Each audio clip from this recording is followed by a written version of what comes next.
Grab your headphones, listen up, you know you love it. Drop the facade. Like the Dark Knight detective, they've got some perspective. They're a pure crime-fighting collective. It's the Bat Pod. Welcome to this edition of Gotham Currents. My name is Bill Beer, and joining me as always, John Coos. Happy Monday. Happy Monday. Is there ever a happy Monday? Is that?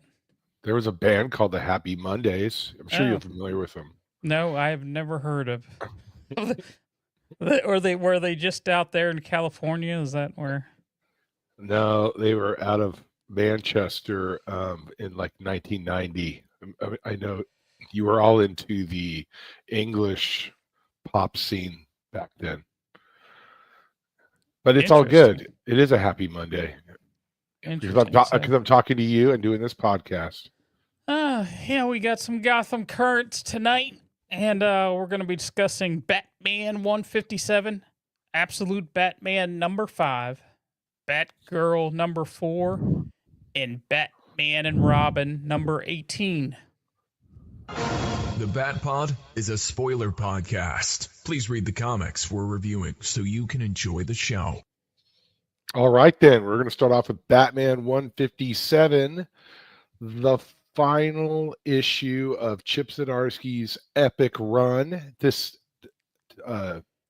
titled The Dying City, the finale. Writer said Chip Zdarsky, art Jorge Jimenez, and Tony S. Daniel. Colors Tomeo Mori, letters Clayton Cowles, and editor Bob Levin. Our story left off with learning that Commander Star is actually KG Beast, and Russian Leonid Kull of the Court of the Owls is about to escape on a plane with some Enigma tech that can crack any code in the world. The plane takes off, and Batman uses his grappling gun, and he successfully is now being towed in the air by a Lear jet into the sky. He blows into the plane through the emergency door and takes out Kull's bodyguards. We switch scenes to the riots going on in Gotham between capitalists and anti-capitalists who were all nudged to conflict by Commander Star and the Russians. Commander Star is manhandling Rowan Burkme, Wayne Tech's traitorous CEO. We also see Riddler and Jim Gordon collapse through the floor inside Enigma Tech. Back on the plane, Kull shoots at Batman. Guns on planes are bad. His bullets not only ricochet back at him, eventually killing him, but he shoots one of the pilots and the control panel in the cockpit. The plane now is heading toward Gotham City. Batman radios GCPD's Harvey Bullock to clear an entire street for 5 blocks. Harvey gives the order, but Commissioner Dandel Savage cancels the order, but the cops ignore that order and clear the streets anyway. With the jet heading for 17th Street, Batman gets on top of the plane. He throws ignitable putty on both wings and then shoots at them with the bad guys' guns, and the wings blow off. The plan works perfectly. The plane crash lands on the abandoned 17th Avenue. Then Batman launches himself in the air from the cockpit and attacks Commander Star / KG Beast. They start fighting. We switch scenes back to Gordon and Riddler, who are falling to their death, but Jim uses a grappling gun. Was it in the utility belt? We'll talk about that later. And manages to swing and crash through a window. They live. Commander Beast, or KGB Star, whatever his name is, they finish their fight. Yeah, Batman wins. The riot stops. We get an epilogue. It doesn't say that like on some books because Chip Zdarsky doesn't want to insult us. We know it's an epilogue. It says 1 week later. The tone drops down. Bruce goes to meet with the guy claiming to be his half-brother who is suing him for half of his stuff, who apparently has dropped his lawsuit to take half of Bruce's empire. The guy dropped the case because he didn't really want Bruce's money. He just wanted Bruce to feel like he could lose his company and money. But then this gent opens up the DNA test in front of Bruce, and it is revealed that he wasn't the DNA match anyway.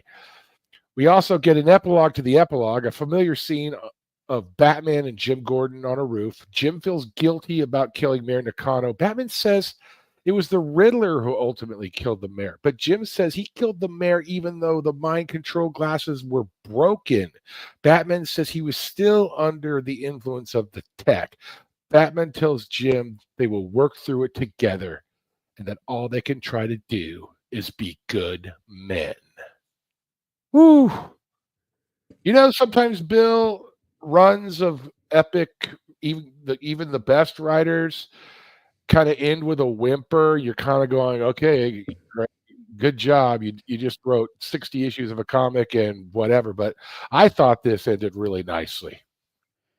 I thought it ended nicely also. I enjoyed it overall. Before we get too far, let's talk about that cover. Oh, yeah. Let's do the cover, yeah. You got Batman versus Commander Star on the cover, the KG Beast. What did you think of this cover? It's nice. I mean, are they going for a lot of white on these all-ins? Because all the in covers, the first ones of all the issues of all the books had this white thing, but a couple of them have had white as well. I'm not really down with the white that much, but I guess it provides a decent contrast to some otherwise great art. I don't know. It's good. I think the art's good. Yeah, the white is not my favorite, unless you're getting it signed or something like that. But no, it's not my favorite. But I enjoy the art and the fight there a lot. I love what he did with Batman's cape there. Yeah. And getting back to this run, there were a lot of things that were introduced here. In Chip Zdarsky's run, we got Failsafe. It started out with Failsafe and then reintroduced to Zur-En-Ah. We got Captio that got reintroduced. Well, Chip Zdarsky wrote the 12-issue mini, The Night, which Captio was first introduced into there. We have Commissioner Savage as, introduced as the commissioner in here, a little bit of Court of Owls. And I'm pretty satisfied with how this ended. There are a couple things that maybe were a little disappointing that I feel like didn't get really fleshed out that much. And one is Vandal Savage being the commissioner. Mm-hmm. I mean, I didn't feel like that was fleshed out 100%. That when you say things maybe ended with a whimper, I kind of look at that particular plot point in the Court of Owls. If someone said, "Hey, recommend a story where the Court of Owls are in," well, this isn't it. This run would not be it because you barely saw. You've had Court of Owls mentioned, but barely saw them at all, if at all. Well, let's take these one by one. Okay. So, agreed. That was going to be one of my comments about Vandal Savage being the commissioner. And I almost wonder, I don't know, a couple different things. One, since he didn't really flush it out, as you say, I mean, you said 100%. I don't even, if it ends with like him getting fired, like in the first issue of the next run, right? Then I don't even know what it was the for. Point maybe Chip wanted to do something and then he changed his mind or something, or the editors told him of a larger arc that's coming up or something. They said, "Hey, can you do this for us? Can you put him as commissioner? You don't really have to do anything with it other than make him be a jerk from time to time or something." But Chip certainly didn't like conclude with any climax with him being commish, and it doesn't. And he's such a weird choice of all people, like this immortal guy who's been around for 3,000 years or 10,000, 20,000 years or something. Yeah, and I know part of it had to do with that Gotham War, the end of the Gotham War. He, had to stay in Gotham for a time. I don't think that plot point is going to be remembered. But no, I don't know if he's gonna linger here in Gotham. He feels like a bigger villain than, just being the commissioner. It could almost be anybody to be the commissioner. There was no characteristics there that it's Vandal Savage besides in name, and they've told you who it was. There's nothing there that tells you, ooh, wasn't Vandal Savage a cool commissioner? There's nothing that he did that was that. You know what I'm saying? Like I said, it could have been. Yeah, you said it could have been anybody. I don't know. As for the Court of Owls thing, I totally agree with you. But was Leonid Cull really in the Court of Owls, or is that all part of his? That's the thing. Did he infiltrate them towards this end of getting the tech and everything else? Yeah, it's hard to say. Mm-hmm. I mean, since that original opening story of Court of Owls, they've been used in Nightwing a little bit, but we haven't seen them really of late. There was that weekly Batman story they appeared in, but you didn't even see anybody in mask, really. You saw them on the cover, but you didn't see, the Court of Owls, Usually they're in secret and they use their talons. We didn't see one talon or anything like that. No, we didn't. And so I guess they were just being used. Maybe I'm not sure. Yeah, I'm not sure. It's but, hard to say. Yeah. So what about the actual? I thought this issue was really the plane stuff was really cool. Oh yeah. I mean, I didn't even do it justice. The visuals are amazing. I mean, he's got in the Batmobile chasing after the plane's already taken off. So all he can do is like launch himself out of his chair and shoot a back grappling hook and grabs the plane as like, being tethered and towed, somehow gets on top of the plane. I don't know if he like triggered an explosion to blow open the emergency, exit door. It always looks like that's what happened. And then he gets inside, takes out a couple guys, and you just kind of feel like it was like a movie almost, like definitely. It was, and then and then he blows the wings off, and he makes this comment which I didn't cover, which he hated using the guns, which is cool, right? I wanted that comment in there. I was thinking about that, reading it with him with the guns. If he didn't make that comment, it might have bothered me a little, but I love that he made that comment. Yeah. I mean, Batman's used a gun before, like hunting or something else. I mean, but yeah, he hates them. And then it lands like a tube down this empty street. Mm-hmm. And then he, as it crashes, he launches out of that cockpit. Yeah. Right. I mean, the funny part, the little bit of part, which is a little bit like Gotham's such a big city.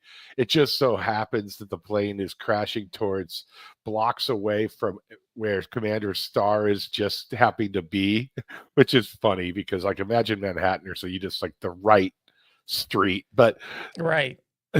Whatever, it's great. He's hanging, he's hanging the former head of Wayne Tech or Wayne Enterprise or whatever. He's hanging her in the street. Yeah. And as Batman, jettons himself in literally from a jet. He throws a couple batarangs, clips that rope around her neck, and just goes into one punch and hits him. That's a cool scene there. That whole scene. Yeah, totally. It was a very good scene. And I wanted to ask you, so look, it's comics, whatever, but when Jim and the Riddler are, scuffling and having their conversation, which I didn't bother to go into detail on, because I don't think it's that important, but then the floor breaks through, then they switch scenes and they come back to it, and they're kind of holding onto the side of a wall or something. And then, Riddler starts to fall. Of course, Jim grabs him, and then he uses a back grappling hook. So that's an interesting story convention in the sense that the grappling hook played an importance in two scenes. Yeah, two different scenes. Which is a little odd from a story standpoint, but nevertheless. But I remember Batman giving Jim the utility belt, but I don't remember. I mean, that grappling gun does not fit inside the utility Well, belt. it must. It has one of those pockets, like you reach into the pocket, it's like another dimension or something. You can pull anything out. I guess Or, so. or maybe it's foldable. I don't know. Yeah, that was funny, but I guess Batman. I'm just saying he must have a spare utility belt in the Batmobile because he's wearing his utility belt again on the plane. If you Yeah. noticed, so I don't know, but No, I like that scene between him and Gordon, and there at the end, he's talking about he should have just gone away and that sort of thing, and Gordon says, "I'm not a good man, Nigma, but I'm doing my best." I just love Gordon. No, he's cool, and that Yeah. stuff was great. The dialogue was great. So go ahead. The other thing that I really liked in this final battle with the KG Beast, he has these swords on his hands and he's coming after Batman, and Batman takes his cape basically and takes one of the swords off his hand with his cape. It looks like with his cape, and then attaches to his arm as they fight there at the end. I thought that was really cool. Yeah, it was great. It was beautifully drawn. I mean, Batman should always have a great, traditional artist as opposed to some eclectic, weird thing. Because the Batman book, not right, the Batman proper book. Yes, yeah, I agree. And I love Tony S. Daniel. I don't have the eye to distinguish between who penciled what pages, but it was pretty seamless anyway. But the art was amazing, and it's hard to have that kind of, to depict these complicated sort of events in a way that they did. I think it is. I mean, so the storytelling is through the art, not just the words, and it was great. And then it ends with I think the ending was very nice. I mean, they wrapped up the question of whether this guy, who apparently works in a medical clinic and seems like a really nice guy, was really Bruce's half brother. He wasn't, so they wrapped that up. And then the Jim and Batman piece on the roof, I thought that was great. I mean, Batman was pissed 3 issues ago that Jim did it, killed Nakano. But then we find out it was based on this Mad Hatter tech. But even now, Jim's confessing that, the glasses were broken. And so Batman says, look, we just got to move on. You're a good guy.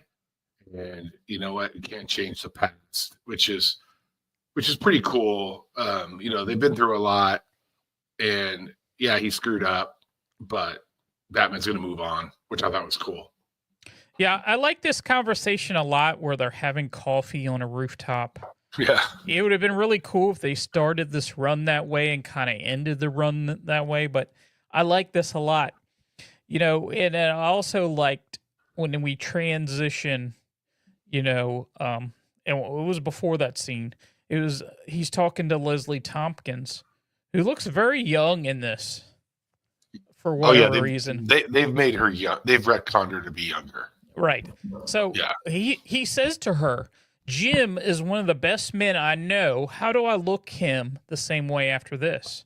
And she says, the answer is you look to him as a friend, as flawed as the rest of us. You hold it in your heart, the fact that none of us are just one thing, that we have just one thing that we all struggle with. Jim Gordon is human, so just be human with him. And I really like that scene. I like the way that played out. And then it ended here with Gordon. And the other thing that we get out of this is Gordon sounds like he's going to be a cop. He's going to start over as a cop, which I kind of like that for whatever reason. I love him being Commissioner Gordon, but I kind of like that after everything, he wants to redeem himself in that way. Yeah, I like it too. I mean, I'm not looking at the page right now. I can't remember if he was just saying this is what I want to do, or did he say he was going to talk to Harvey and see if Vandal Savage Well, was. Harvey got fired. Oh, Harvey So, got fired. Yeah, that's right. Yeah, after disobeying the orders. Right. Right. So no, he just said he thinks that Vandal Savage would enjoy being over top him, you know, and Batman was saying that he needs somebody on the inside since Harvey got fired. So, you know, it's a perfect pair. I like it. I hate to put a little, shade on it because the odds of a police department taking back their former commissioner as a detective or a beat cop at the age of 65 is pretty slim. Slim to none. Yeah, but it's a nice way for him to get back into the police department. Right. And a year and a half from now, he'll be commissioner again, probably. Right. But I thought it was a good book. Absolutely. It ended pretty well. And for the most part, I enjoyed this run right well. So, yeah. Okay, then. So moving on, I guess. Thank you, Chip Zdarsky. To alternate universe, absolute Batman. You've got that one. Let's go. It's Absolute Batman number 5. It's actually the end of a story arc. This is the end of an arc. And we get a cover here. Let's check out this cover. You got Batman, a big Batman, holding 2 knives there as he's on a rooftop. And we got Alfred in the background and the Black Mask. What did you think of this cover? I think it's one of the. I mean, not to say anything wrong with the Absolute Batman covers. I think it's one of the best covers of the Absolute Batman run so far. I like this a lot. It. Yeah. The only cover that I like better, and I got it here. I'll show you since we're live in stream here. I like this cover, which is a reprint of number 1. Is that where he's jumping but on that's the motorcycle? That's not the original cover, right? No, it is not. It's like 5th printing or something. But I like that because in the first issue, he jumps with that's a cool cover. Alfred's bike, so I like that one a lot. Yeah, it's a cool cover. So your writer is Scott Snyder, artist Nick Dragata, colorist Frank Martin, letterer Clayton Cowles, editors Sabrina Futch and Katie Kubert. Batman heads to an arranged meeting with the Black Mask. Alfred's handlers call him and tell him they have what they need and he should leave Gotham now. Alfred says that he will, but he continues watching Bruce. At City Hall, Gordon and Martha watch a news report that Bullock has endorsed Hamilton Hill and apologizes to Martha for bringing her into this failing administration, but she says that they haven't lost yet. Martha reminds him of how they first met when she was arrested at a protest, but ultimately let her go rather than charge her, and says that he is one of the few good people left in Gotham. Gordon also tells her he's sorry that he won't be able to light the memorial light to commemorate the zoo shooting, and asks her to tell Bruce that he's sorry. Bruce meets with Black Mass on the roof of a building while party animals and Alfred watch from surrounding rooftops. Cyanus tells Bruce that the money was wired that morning to an account he named, and Bruce tells him he's already used it, as it's revealed that Bruce withdrew all the money. Where you withdraw that much money? But he withdrew all the money and used it to make a bat signal out of cash on the memorial light, a huge spotlight in the abandoned zoo. He remotely activates the light, and the bat signal illuminates the night sky as all the money burns in the bright light. Realizing what Batman has done, Sinus declares the deal off. The party animals charge Batman. Black Mass orders snipers on the surrounding rooftops to fire on his own men, and when Batman tries to shield some of them from the shots, the party animal traps him in nets. Batman grabs Black Mask, but Sinus dislocates his arm. Bruce reveals that everything has been broadcast to the news stations, and believing that his actions will inspire the people of Gotham to stand against the party animals. Sinus tells him that he isn't the hero. The only hero in this story is money. The party animals beat, stab, and set Batman on fire, and then push him off the roof. Bruce manages to slow his descent with a bat parachute, but crashes to the ground and starts fleeing on foot. The Gotham City Police Department spot him and give chase with tanks and attack helicopters. Barbara Gordon hits him with her squad car. She gets out and points her gun at him as he climbs in a manhole, saying, "Stop or she'll shoot." Bruce simply tells her to shoot him as she lowers her weapon. Black Mass speaks directly into Batman's hidden camera. He tells them that the wealthy destroyed the world long ago, and they are struggling daily to maintain a system that gives them nothing. He encourages them to take this opportunity to grab whatever pleasure they can before everything collapses, as his men place crates around the city, saying the money he promised Batman is now up for grabs. Alfred goes to the Batcave where Bruce is sewing up his own wounds. He tells Bruce that he has no idea what he's done. Bruce says he's managed to place a tracker on Black Mass and asks Alfred to help him. But Alfred says he will never help Bruce again. On the street, Gordon and Martha spot a group of men opening one of the crates. They look in another one and see it's filled with guns and masks. And our issue ends as three of the men, now armed, head towards Martha and Gordon. So we have the end of our first arc. It doesn't feel like the end of an arc, but why do you say it's the end? Because the solicits say that? Yeah, it's the last last issue of the Zoo. It says to be continued, right? Yeah, I know it says be continued, so it's like one story, but you know they have to write for the trade or hardcover or whatever. This would be collected all in one. I guess so.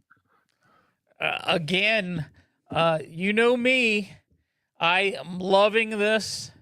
I know you read this. I like it. You like it. You don't have the love that I do, because I just gleam when I talk about it. Yes, but what did you think of, it sure was a topic of discussion when we talked about issue number 3, and it looked like Bruce was going to take the money, and we really thought, well, I don't think he would take the money, but what if he did? And he took the money, but he burned it up. I like that. I liked that. That worked for me. And his plan to expose Black Mask, like on, whatever social media, TV, whatever else, was it good. So we know that he's still, like this Batman isn't morally flexible. In fact, he's super rigid, which is that's cool because that's Batman, right? I didn't understand the riding around the city in circles, like daring the Black Mask henchman to shoot him. Where did you get that from? That maybe it's not important. He's just he knew, the part where he was having some of his people shoot his own people before they attack, as Batman's fighting. I just think he knew that Batman is fighting his guys, and that I'm not 100% sure, but he's trying to morally defeat him to make him, after he found out. And I don't know exactly how he knew the money was burning, just by looking up in the sky. Maybe you could see flames. You can't really tell here, but this fight where he's taking out his own. Well, you knew he was going to take out his own guys. He doesn't care about anything. It's just chaos, basically. Yeah, maybe he's just creating a bunch of chaos, basically. Yeah. No, I guess so. It actually, when I read this, sometimes it kind of freaks me out a little bit. It's super dark. I mean, Black Mask is scary. I mean, he's scary. But let's talk a little bit about this. After he does the bat signal thing, and then he burns everything, and then then Black Mask tells everybody that the party animals, the deal is off, and then they just charge him. Like that stuff is pretty sick and intense. Like, and there's this scene. I don't know if I can pull it off on like showing it on. Oh my god, my picture in picture. Oh my. There's a scene where Batman's back, his cape thing. Is can you see this? Or is it impossible because of this stupid background thing I got? Yeah, okay, not really. Well, there's this scene where that guy whose hand he chopped off, yep, in like the first issue or second issue, is like jumps on his back, and then I guess Batman, I don't know if he clicks a button or something, and these spikes come out. Yeah, something with the cape. We're still learning how this cape works and how these straps that wrap around his, his wrists, where his gauntlets usually are. We're still learning. I hope we get some information in the future. What is this cape made of? I mean, it almost like it's got a mind of its own. It's like, I'm not sure what material it is, because he used it as a parachute at one point. Yeah, I know it's versatile. Let's just put it that way. But it's funny. I mean, the same guy. That's what I thought was funny. Yeah, it's the same guy who was chopped his hand off in the beginning. He just destroyed him. And now he's got spikes through the rest of his arms and stuff, and probably through his abdomen or something. And then when this was really intense, where like, they've got these people on roofs that they shoot these nets and trap him, and take, he's pinned down, and then they decide just to flamethrower him. And I'm like, how does he survive this? Well, he's one big dude. He must be, he's almost a bodybuilder type size of Batman. You mean like at Schwarzenegger first I thought he broke his arm. Yeah. But I think it's just it has to be dislocated. That's why I say dislocated his arm. It has to be just dislocated. I mean, they went to town on him. Well, they went to He's town bleeding like crazy. Set him on fire. Yeah, shove him off the roof. I think the first thing that you would ask me is, how's he still alive? I know. I texted you that. I think, like when he's falling, I wish there was this one panel where you said in the summary that he created a parachute, but if you look at that panel, that ain't much of a parachute. Now, granted, he does he does smack through a car, so it didn't slow his descent down probably that much, which I don't know how it could slow it down at all. Yeah, I don't know how he's getting up from that. But then they start shooting at him, and then there's an explosion. But he gets messed up, and I'm glad Barbara Gordon, the cop, Barbara Gordon, had him dead to rights, and she let him go, because I think she's going to be important. Obviously, she probably will be. She's Barbara Gordon, but she's sympathetic to him or something. Yeah, I would hope which so. And she, I hope they develop that because she's probably older than him, which is different. I She's would imagine. because he's what, I think he's like 20. He looks 22, or he looks really young. Yeah, I Or would maybe say so she's early probably like a 20s. little older than him, like maybe late 20s or early 30s. So that should be really interesting. It's kind of cool. Now let me ask you this question, and what when Alfred comes upon him at the end where he's sewing himself up and stuff, he says, "Do you have any idea what he had done?" What is this to be revealed later? Like why Alfred is so pissed at him? Well, I think partly because he's so annoyed. He just wanted to come to Gotham, do what he had to do, and get out. And now I think he's kind of sympathetic to his cause, even though he doesn't act that way in this scene. Yeah. I think he's going to be joining his cause. I have a Well, feeling. It could I go in think the other direction, but I have a you're feeling. I think you're probably right. That's why he's so mad. And he has all the skills, He said he was a field medic and he knows about 100 ways to patch you up, but he's like, I'll never help you again. Yeah.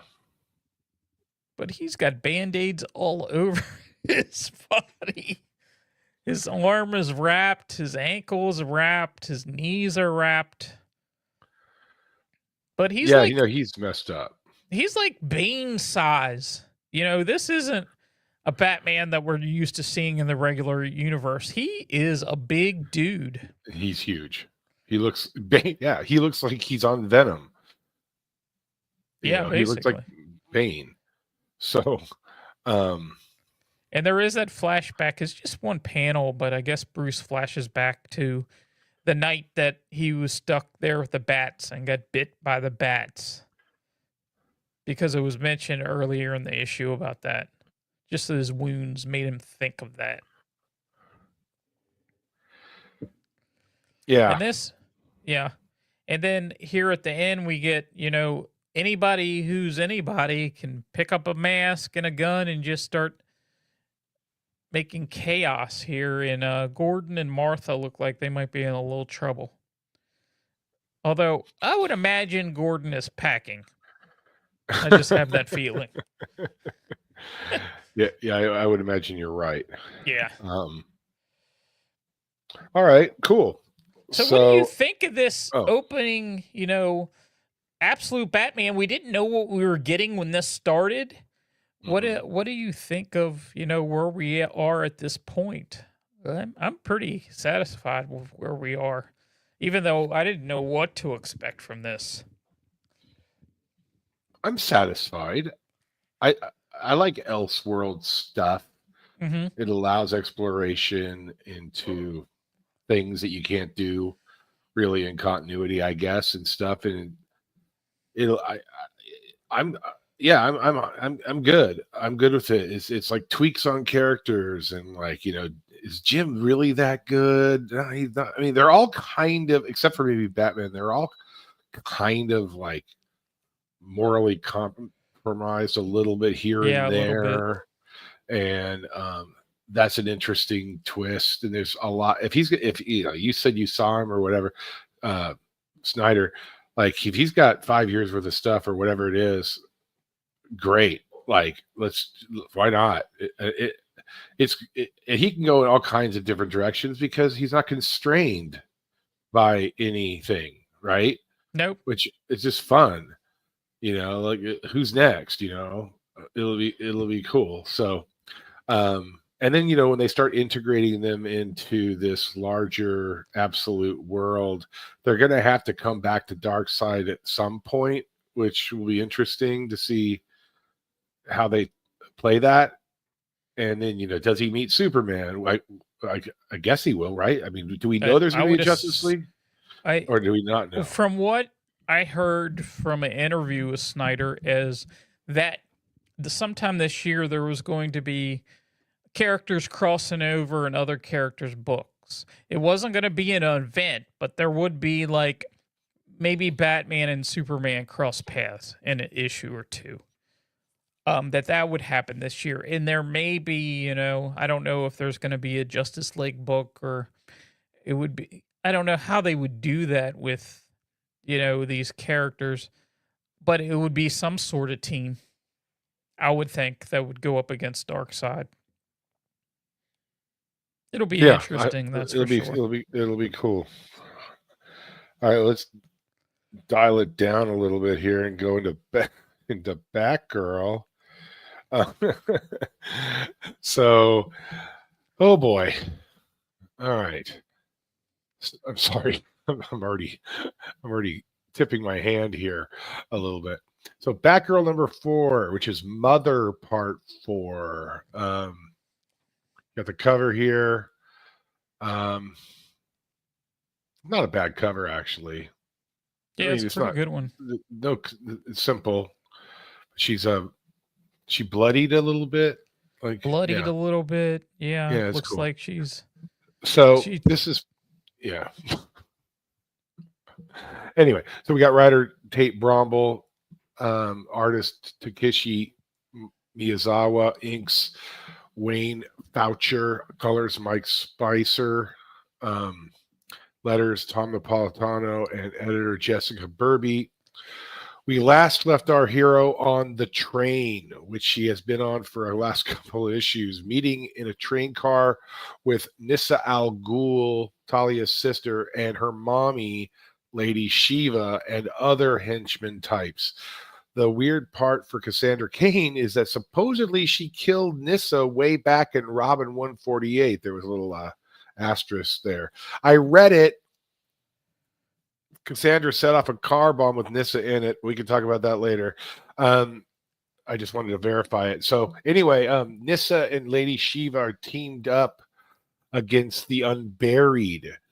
Batgirl doesn't want to team up with villains. Nissa's goons include well-known DC villains such as Bloodmaster and Angel Breaker. You've heard of those guys, right, Bill? No, you haven't. Angel Breaker, I have. Oh, yeah? Oh, okay. Yeah, maybe you could drop some knowledge on Angel Breaker later. House of Shiva High Priest Jayesh tells Batgirl they all need to band together. We learned that Ra's al Ghul centuries ago killed a whole bunch of the unburied people and started a centuries-long war between them and the League of Assassins. Out of the corner of Batgirl's eye while in this train car scene, she detects subtle movements of one of the train car inhabitants, one of the unburied, but Batgirl disables him with a batarang, but then his eyes go white hot and the train car explodes, and this is where things start getting wild.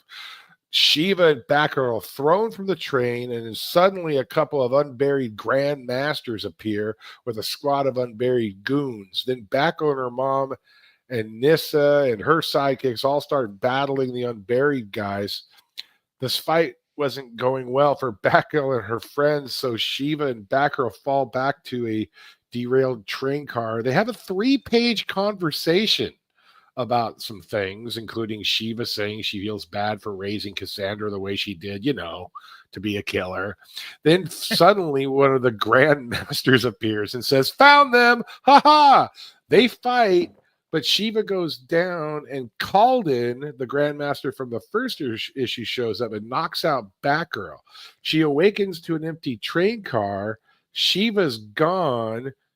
Batgirl gets on the back of the High Priest Jayesh's motorcycle, and they head off to look for Shiva. Oh, I make it sound like questions because I'm confused, but anyway, that's the story. I think it's going. I was going to say something negative, like it's going nowhere fast, but I don't.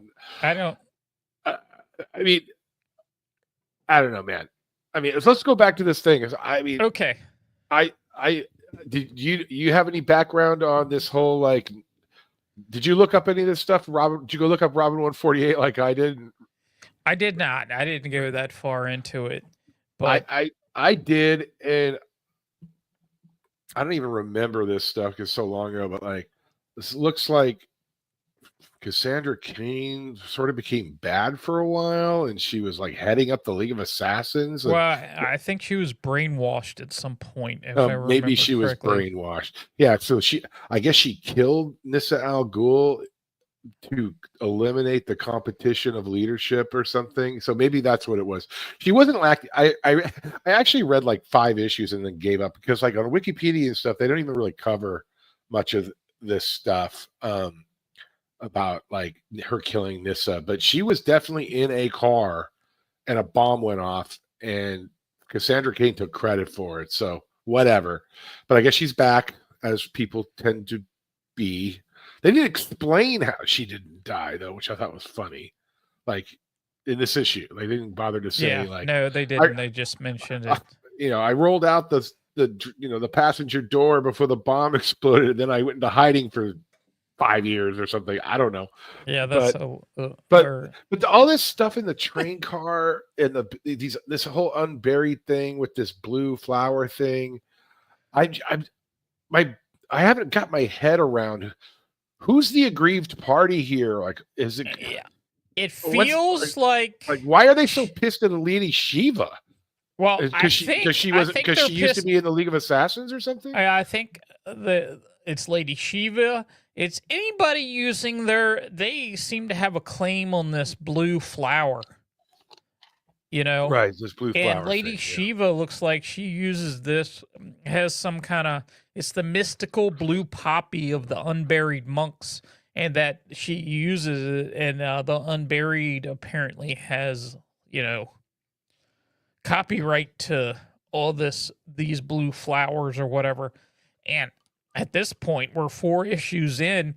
That's the only thing that I can come up with why they're so mad and have want to take everybody out. And I think Cassandra's sort of been pulled into this. I don't know if the unburied would be coming after her.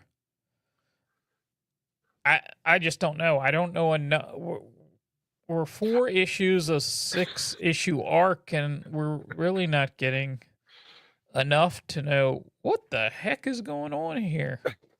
Maybe they just hate anybody that's ever had any association with the League of Assassins, and so they're just going out. It could be. I guess, but I going back to the 2nd issue, I guess it was where Batgirl was like, "I'm going to call Batman and get his help," and she was like, "No, you're just going to put all those Bat people in danger," as if like Batman's just some regular idiot, like who hasn't like battled Darkseid or like whoever, like I don't know, but it was just a way for them to get the Bat family out of the story. That's what I think. It's just stupid though.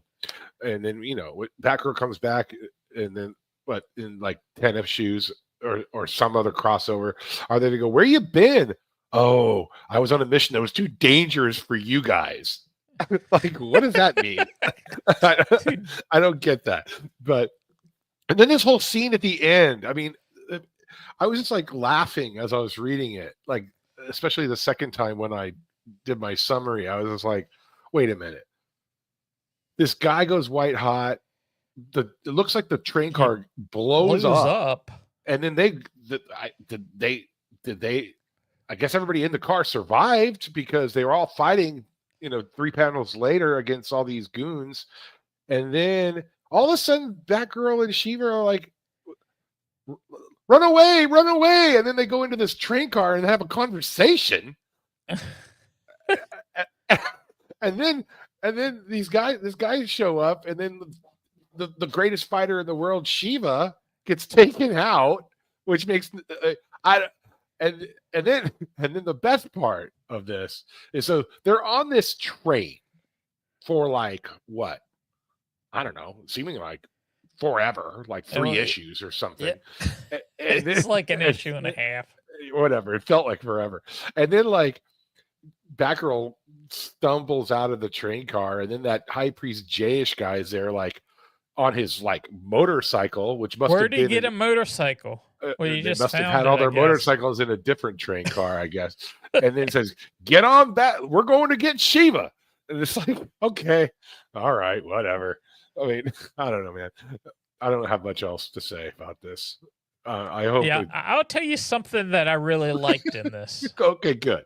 I mean, I liked some of it, And it's a full page panel, when Cassandra is looking at all these villains, all these Yeah. people that she knows as villains, and she's thinking about how to take everybody out, what moves she would make. And they have her, it's almost like a translucent to a gray, bluish gray, that she's battling and taking out all these people. And I like that. I like the way that Batgirl's been used in here. She's a thinker, she's a planner, and just how her mind works.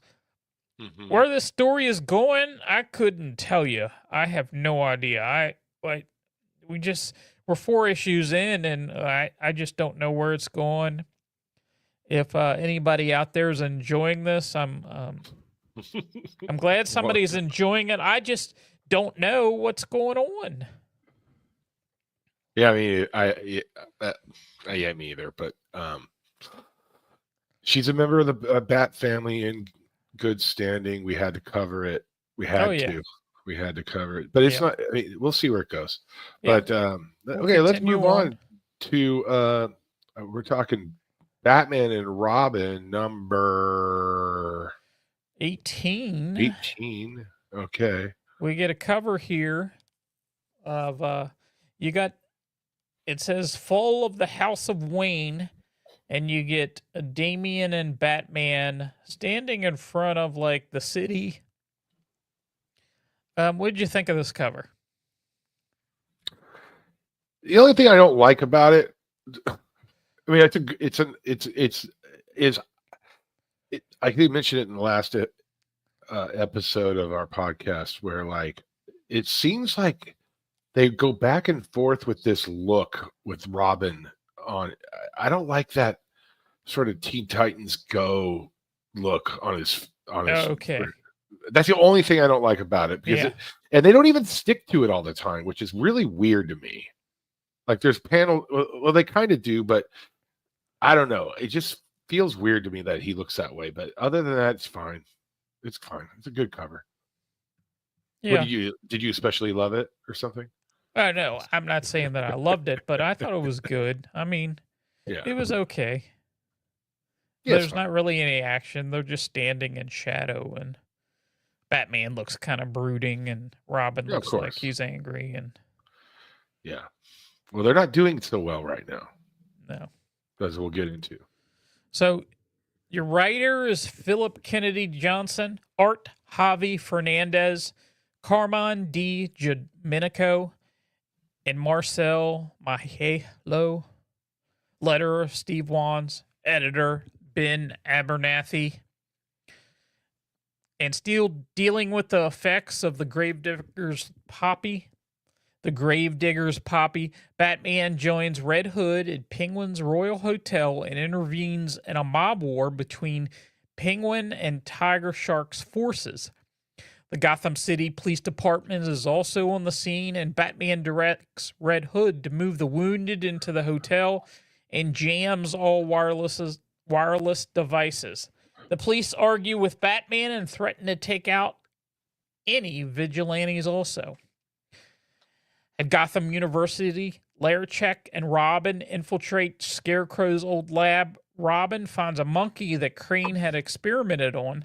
Larachek and Robin argue about Batman's commitment to the safety of the Robins.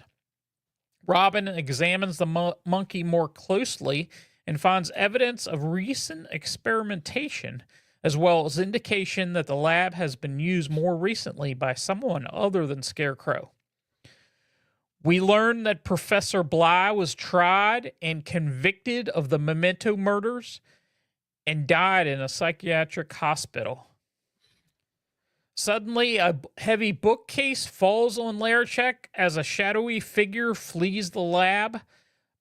Back at the Royal Hotel, Batman and Red Hood continue to battle mob thugs and discuss Robin's mental state. Red Hood cites Oracle's concern and explains that Robin may have had a Harvey night, a particular difficult encounter that happens to a member of the Bat family that changes them completely. Batman says that Gotham needs Robin, especially with Memento on the loose. Batman reminds Red Hood that he saw Bly and Memento together in the power station, as well as a number of other sightings that remains difficult to explain.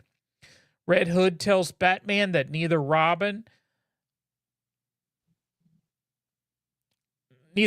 or any other member of the Bat family genuinely cares about Gotham.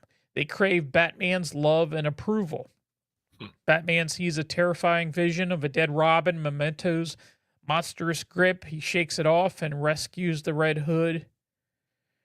Batman explains further that what he meant by the notion that Robin can't quit.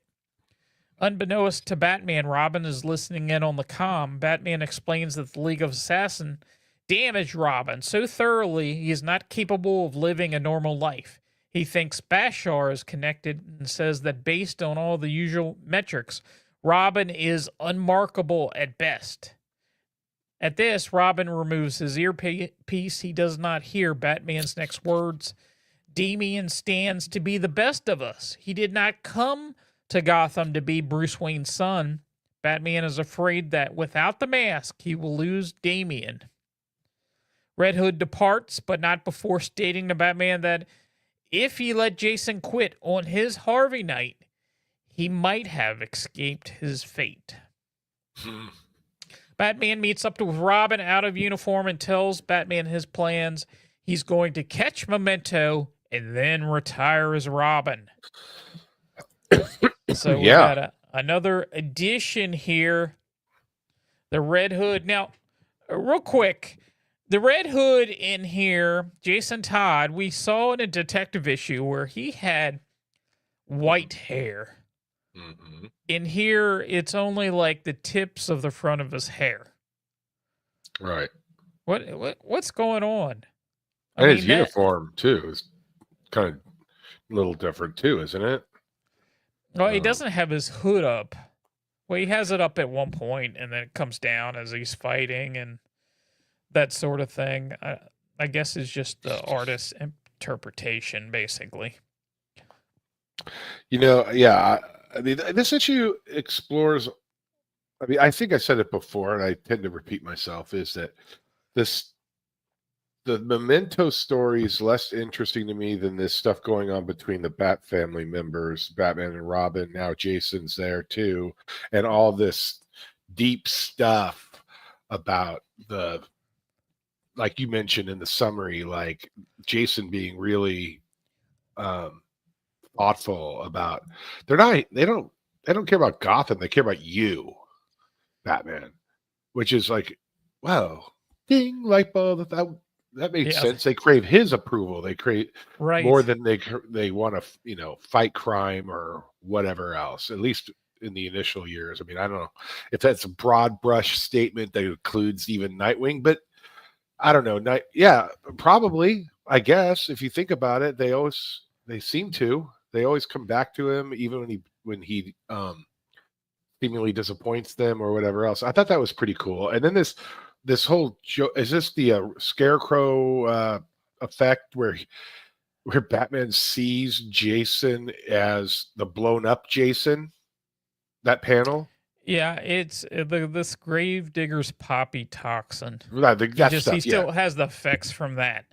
Yeah, he still got the effects, and it comes and goes, I guess, whatever. And like, I thought that panel was where Red Hood says to him, "Are you seeing okay?" But Batman sees him as blown up warehouse Jason, right, from Death in the Family. Yeah, which that was a pretty cool panel. I thought the art was scary looking, cool panel.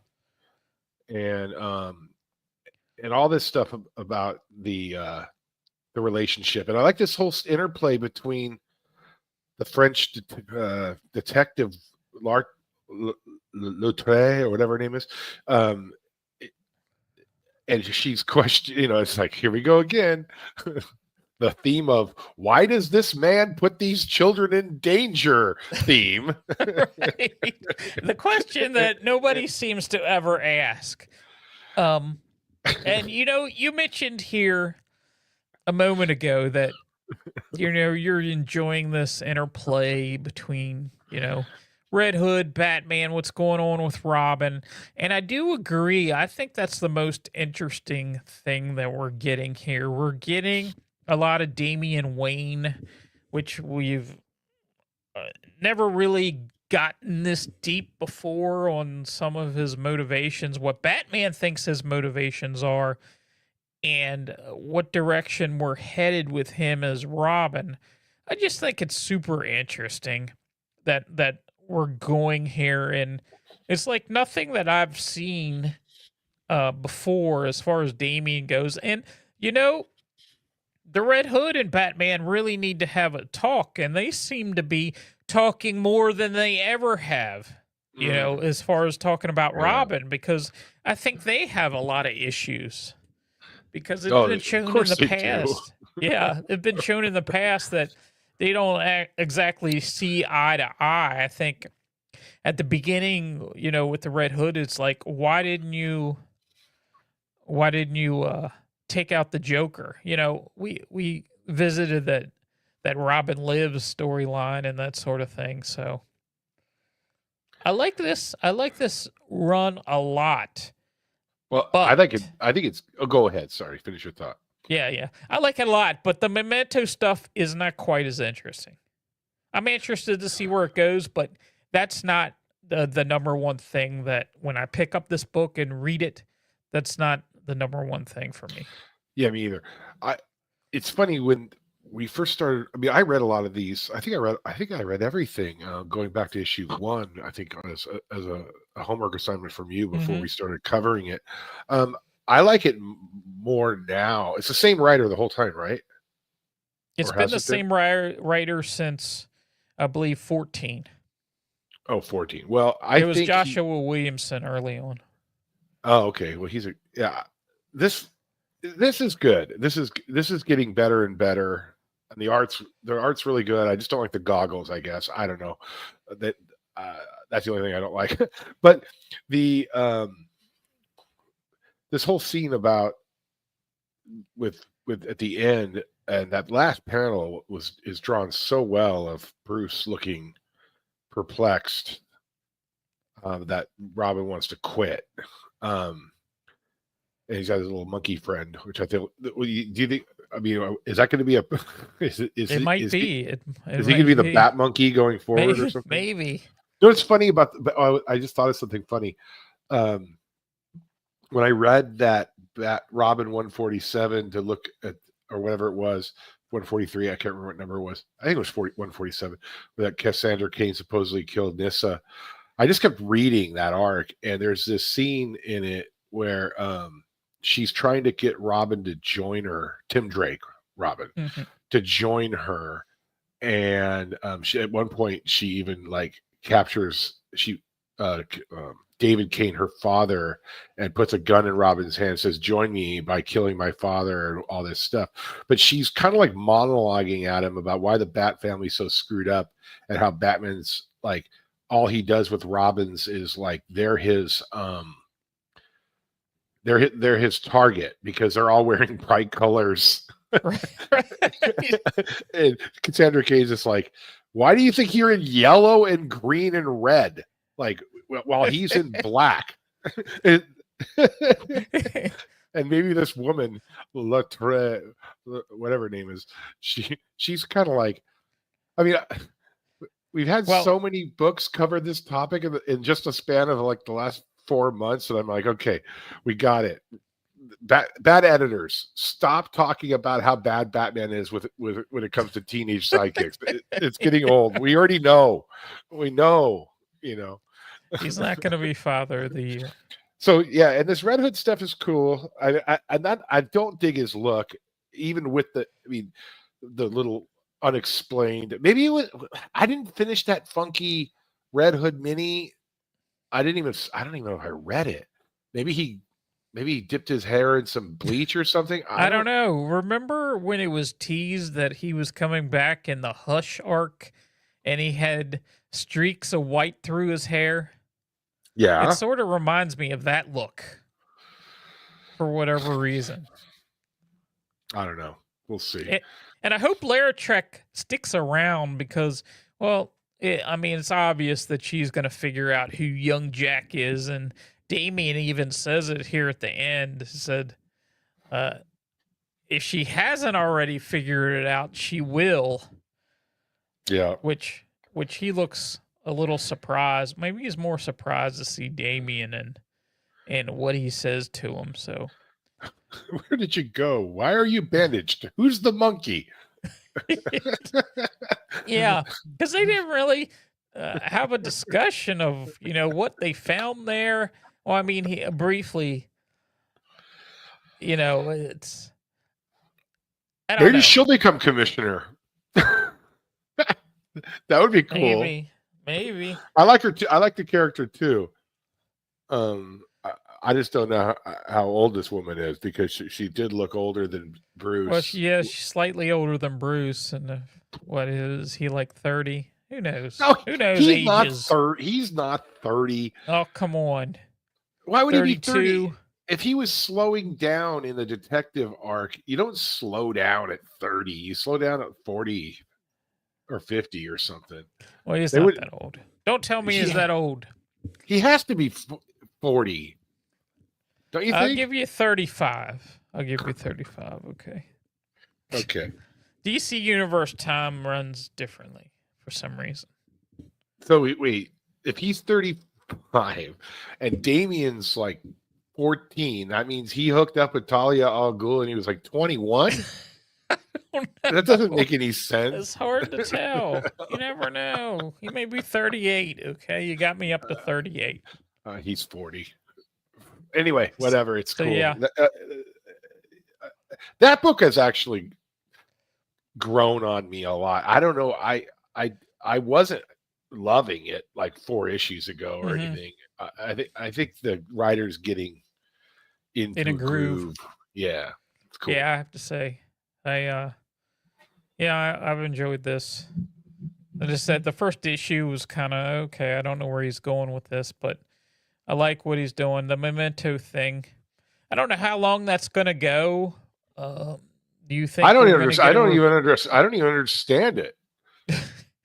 I just gotta be honest with you. I don't understand the story. Like, what do you?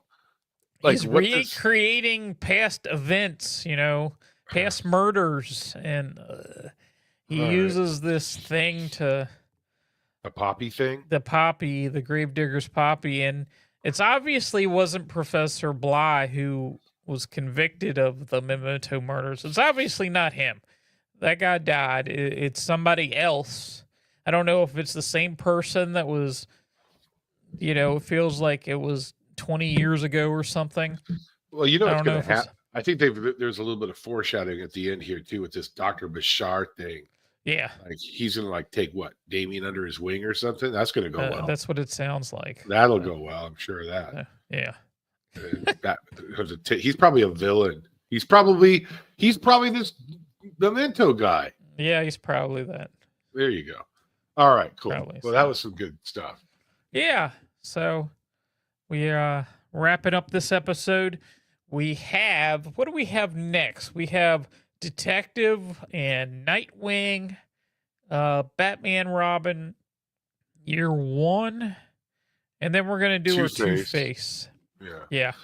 So if it comes out this week, it's hard to say. I wish we talked about this before. I wish there was like a list of saying this is what to expect this week. I mean, you get it for the in-store comics of what's coming out each week. Why not do it for Infinite Ultra? That would be kind of cool. I don't know.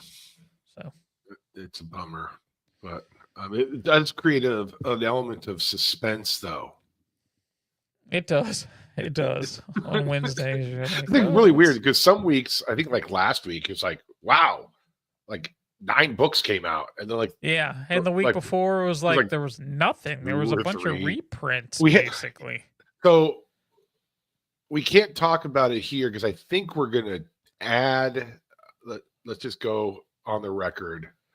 You've twisted my arm to include Green Lantern Corps as a team book.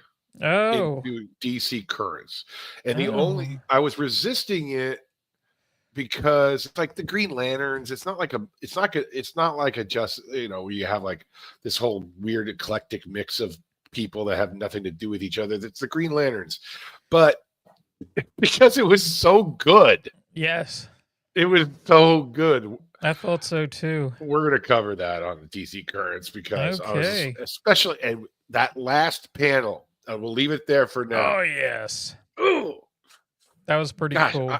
Jeremy Adams, dude, he's appearing at Golden Apple Comics in Hollywood in, I think, a couple weeks. That's not a hop, skip, and a jump from here. It'd be like you going to DC probably or something but it's a hassle a little bit. I mean, it's only like 30 miles, but whatever. It's LA. It'll take me an hour to get there probably. But I just want to walk up to him and thank him. He's a great writer. Oh yeah. And you got to include the Flash in there. That Flash run that he was on.